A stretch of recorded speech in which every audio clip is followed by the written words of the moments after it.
L'argent répond à tout.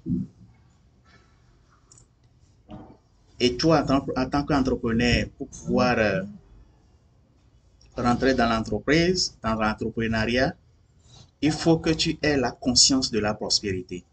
Et cette conscience de prospérité, c'est ce qui te permet d'accéder au même temps et de façon équilibrée à la santé, à l'amour, à la richesse matérielle et à l'expression créatrice.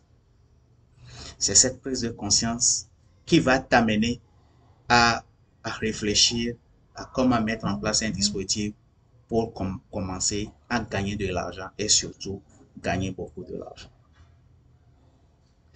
Et cela doit pouvoir t'amener à ce que l'argent travaille pour toi et non, c'est toi qui travailles pour l'argent. Il faut que quand tu démarres ton entreprise, que tu commences, que tu fasses des efforts, et qu'à un moment donné, que des gens commencent à travailler avec toi. Et qu'à un moment donné, que toi-même tu n'es pas là, que c'est seulement les gens qui travaillent avec toi, mais la dimension qui dépasse toute, c'est cette dimension où c'est l'argent qui travaille pour toi et non toi qui travailles pour l'argent. Alors, la peur de manquer de l'argent te maintient dans une attitude de fermeture, d'échec et te confine dans la misère. Et c'est ce qui t'amène à réfléchir à tous les moyens pour pouvoir avoir cet argent. Rappelez-vous de cette partie des livres de Proverbes qui dit que l'argent, l'amour de l'argent est la racine de tous les maux. Et c'est ceux qui ont un grand amour pour cet argent qui, qui sont sujets à tous ces vices que nous rencontrons dans la société. L'escroquerie. Aujourd'hui, nous avons des plateformes de communication qui sont très utilisées pour partager des informations.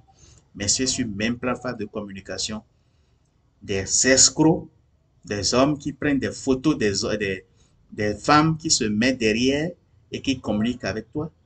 Ils prennent des photos des stars, des présidents, des ministres et ils communiquent avec toi avec l'idée de se faire passer pour cette personne et te soutirer de l'argent. Si ce n'est pas l'amour de l'argent qui commence à t'amener à ça.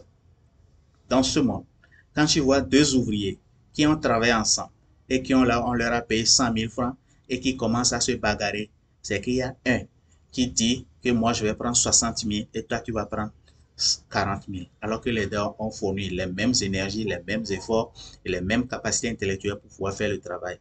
Et c'est ça qui amène ces divisions. L'argent est capable de diviser plusieurs membres d'une famille. L'argent, l'amour de l'argent va t'amener à rentrer dans la magie ou des sacrifices humains pour pouvoir avoir de l'argent. Et c'est cet amour de l'argent également qui amène déjà à rentrer dans ces processus de détournement ou bien de corruption. Nous avons le devoir d'éduquer nos sociétés pour que nous puissions rentrer dans une dimension de satiabilité. Les ressources que Dieu a permis qui soient à ta disposition, tu fais tes dépenses en fonction de ces ressources. Mais à partir du moment où tu commences à dépenser plus que les ressources que tu as, tu es exposé à tout. Le vol et tout ce que nous avons déjà cité plus tôt. Celui qui a créé l'argent à l'origine, en réalité, n'a pas pensé à ces billets de banque que nous avons aujourd'hui. C'est un métal, l'argent que le Dieu créateur a créé. Et c'est pour ça, au moment où la société l'obligeait à payer l'impôt, il avait demandé à Pierre d'aller pêcher. Et le premier poisson qu'il allait pêcher, il l'amène, il ouvre la bouche du poisson et il a trouvé l'or dans la bouche de ce poisson. Et c'est ce métal qu'il a, avec ce métal qu'il a pu payer l'impôt. Et rappelez-vous bien, ce poisson n'a pas été tué quand ils ont levé le poisson, l'or dans la bouche du poisson. Le poisson a été remis encore dans la mer pour une prochaine fois. Nous, les humains, nous avons mis en place l'argent tel que nous le connaissons aujourd'hui.